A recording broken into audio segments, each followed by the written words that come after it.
नमस्कार, मैं हूं प्रवीण तोमर। आप देख रहे हैं नेशन बुलेटिन।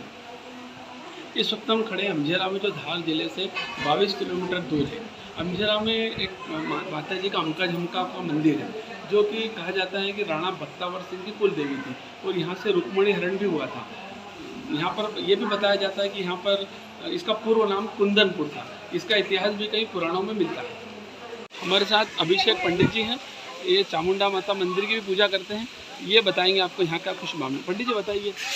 देखो, दोनों मंदिर जो है, अंबिका जी का मंदिर है, ये जो आपका इतिहास आपने पता कर ही लिया, चामुंडा जी का जो मंदिर है, इनका भी आज भी मतलब ये दोनों साथ के ही मंदिर बने हुए हैं, अंबिका जी और ये भी। और ये आज भी दशहरे के दिन माता जी को शराब का पहला पिलाया जाता है, चामुंडा माता को पिलाते, और काफ़ी दूर दूर से लोग यहाँ पे आते हैं और उनकी मन्नतें भी पूरी होती है। जैसे हम लोग बात करें तो महाराष्ट्र हो गया, अपना निमाड़ हो गया, हर जगह से मतलब पूरे देश से यहाँ पे लोग आते हैं। और अभी आपको पता होगा, ये अपने मोहन यादव जी हैं, इन्होंने यहाँ पे जो कृष्ण भगवान के जो जहाँ जहाँ शरण पड़े थे उन जगहों को डेवलप करने का उनका चल रहा है। तो जैसे अपने यहाँ पे एक तो उज्जैन में सांदीपनी का डेवलपमेंट का है, एक जानापाव कुटिया हो रही है, और अमझेरा को भी उन्होंने इसमें लिया है। तो सारी चीज़ें हैं यहाँ पे कि माता जी का वो है सब जगह। जैसा कि सब जने बोलते हैं कि यहाँ पे मांडव से महारानी लक्ष्मीबाई आती है, तो आपने भी सुना है कैसा? देखो, ये सुनी सुनी बातें हैं कि यहाँ से आती थी, मतलब ऐसा कोई प्रमाण नहीं है किसी चीज़ का, लेकिन ऐसा बताते मतलब ये हज़ारों वर्ष पुराना मंदिर है, 5000 वर्ष से भी ज़्यादा है। कृष्ण भगवान के समय यहाँ पे सारा हुआ ही था, जो भी है आपको पता, रुक्मणी हरण स्थल का जो है, पांडवों की गुफा भी कही जाती है कि आगे यहाँ पे जो मंदिर है, शिव जी का मंदिर है, गुफाओं में वहाँ पे पांडवकालीन गुफाएँ भी हैं, लेकिन ऐसा कहीं उल्लेख नहीं है कि लक्ष्मीबाई आती थी, ऐसा कहीं हमने सुना नहीं है। मतलब ये चीज़ें ठीक है, ये क्यों बनती है कि यहाँ पर महारानी लक्ष्मीबाई आती थी मांडव से पूजा करने, परंतु कहीं ना कहीं इतिहास इसका बताता तो नहीं है, लेकिन पुराने लोग जो अवश्य यहाँ के बताते हैं कि यहाँ पर महारानी लक्ष्मीबाई पूजा करने आती थी। हमारे साथ है यहाँ के अमका झमका मंदिर के पुजारी जी। अब उनसे पूछेंगे, वो यहाँ का इतिहास बताएंगे हमको, और यहाँ क्या क्या होता है, या कब क्या नवरात्रि बनती है, और पूरा इतिहास आप इनसे समझेंगे। पंडित जी, आपका नाम क्या है? अंकित पंडित। पंडित जी, इसका पूरा इतिहास बताएं। ये मंदिर हमारा द्वापरकालीन युग से ही मंदिर कहा जाता है इसको, कि यहाँ पर राणा बख्तावर सिंह भी यहाँ पर पूजा करने आते थे, उनकी भी कुल देवी है ये। और ये वाला मंदिर आप जहाँ पे भी आप हमने द्वारका देखा होगा, द्वारका में भी रुक्मणी माता का मंदिर है, वहाँ पर भी इसका उल्लेख आपको वहाँ पर मिल जाएगा। और इसके अलावा बताइए यहाँ का जो रुक्मणी हरण का इतिहास बताते हैं, उसके बारे में बताइए। ये जो मंदिर मेन जो कहलाता है कि यहाँ पे रुक्मणी माता, इस माता जी की पूजा करने आती थी यहाँ पर, और यहीं से कृष्ण भगवान, यहाँ पीछे उनके रथ के चिन्ह भी बने हुए हैं, यहीं से कृष्ण भगवान उनको रुक्मणी माता को वरण करके ले गए थे यहाँ से। इसके अलावा और यहाँ का क्या इतिहास है? इसके अलावा ये पूरा कम से कम 3 से 4 हज़ार साल पुराना मंदिर है, द्वापरकालीन मंदिर है। यहाँ पर सारी नक्काशियाँ आप देखोगे तो ये सारी 3 से 4 हज़ार साल पुरानी नक्काशियाँ हैं। गद्य मुख्यमंत्री मोहन यादव आए थे तो क्या बोलते थे? मोहन यादव जी हमारे सीएम साहब यहाँ पर जब आए थे, वो यही बोल के गए कि जितना भी मंदिर प्रांगण है, हम इसको कृष्ण लोक बनाएंगे, हम इसको एक नया स्वरूप देंगे, और जितनी पौराणिक चीज़ें हैं हम उसको प्रिजर्व करेंगे। आर्कियोलॉजिकल सर्वे वाले भी आए थे लोग, वो भी बोल के गए हैं कि हम पूरा जितने भी पुरानी नक्काशियाँ हैं उनको और अच्छे से उभारेंगे। प्रदेश के मुख्यमंत्री मोहन यादव भी यहाँ पर 2-3 बार आ चुके हैं, और वो भी ये चाहते हैं कि इस मंदिर का और उद्धार हो। हमारे साथ नंद किशोर जी शर्मा जुड़े हुए हैं। वो बता रहे हैं कि वो हमारी भी कुल देवी है, और वो पिछले कई वर्षों से यहाँ आ रहे थे। हम उनसे बात करेंगे। आप पिछले कितने वर्षों से यहाँ आ रहे हैं? 5-6 साल से। तो आपकी कुल देवी? हाँ, कुल देवी हमें जो वो थे इसका भाग है, बाकी कुल देवी हमें अमझेरा के जो परदादा थे उन्हीं के रहने वाले थे, तो इसको यहाँ से वहाँ चले गए थे, गाँव पकड़, तो वहाँ के वो लेके इसके वहाँ के इसका राजा थे, तो वो लेके गए थे।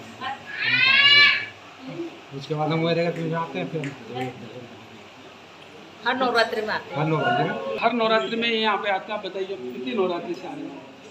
हम आ जाते बहुत साल हो गए, जब से शादी हुई हमारी, जब से मतलब 27-28 साल हो गए हमको आ जाते हैं। किसने बताया था आपको कि आपकी कुल देवी? हमारे परदादा ने वो बताया, ससुर ने बताया, हमारे परदादा ने, उन्होंने बताया कि अपनी माता रानी कुल देवी वहाँ पे है अमझेरा में, तो वहाँ पे उनका जन्मदिन का माँ है, अपने गुरु महाराज वगैरह सब वहाँ पे, तो उन्होंने बताया था। शुभ नाम क्या है आपका? दीपा शर्मा। आप भी देवास से हैं? देवास। ये दीपा शर्मा जी थे, इन्होंने बताया कि ये देवास से आए हैं और उनके कुलदेव और पिछले 27-28 सालों से आ रहे हैं। हमारे साथ आशुतोष पंडित जी हैं, वो भी इस मंदिर के बारे में, इतिहास के बारे में बताएंगे। पंडित जी, आपका नाम बताइए। मेरा नाम आशुतोष पंडित। आपका नाम बताइए, आपका इतिहास। मेरा नाम आशुतोष पंडित, मैं भी यहाँ का पुजारी हूँ। 1 वर्ष आता है मेरा भी। और यहाँ जो है ये पुराने समय में भागवत में इसका उल्लेख है, 10वें स्कंद में है। पुराने समय में इसका नाम कुन्नीनपुर था, ऐसा कहा जाता है। और यहाँ का राजा भीष्मक था।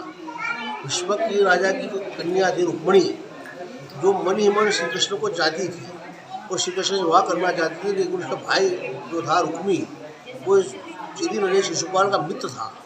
शिशुपाल के साथ उसने अपनी बहन रुक्मणी का संबंध तय कर दिया था, समय भी निश्चित कर लिया था, दिन भी निश्चित कर लिया था। लेकिन रुक्मणी जी ये विवाह उचित नहीं लग रहा था और श्री कृष्ण भगवान के साथ ही विवाह करना चाहती थी।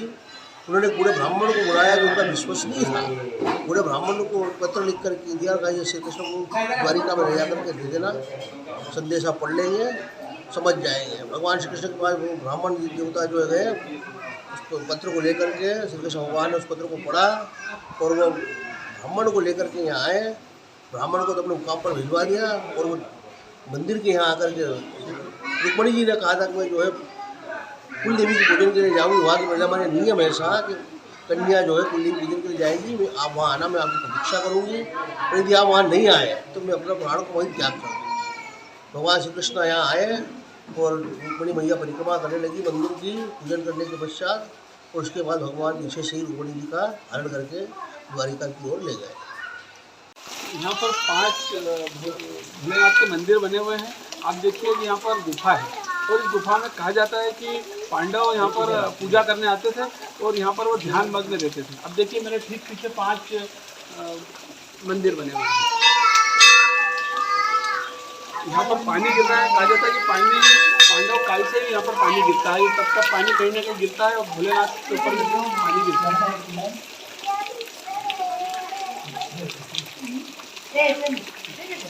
सूर्य कुंड है। बताया जाता है कि यहाँ पर जो यहाँ का पानी भी ले जाते हैं लोग और यहाँ पर आते हैं और नहाने के बाद ही यहाँ पर मंदिर के दर्शन का लाभ लेते हैं।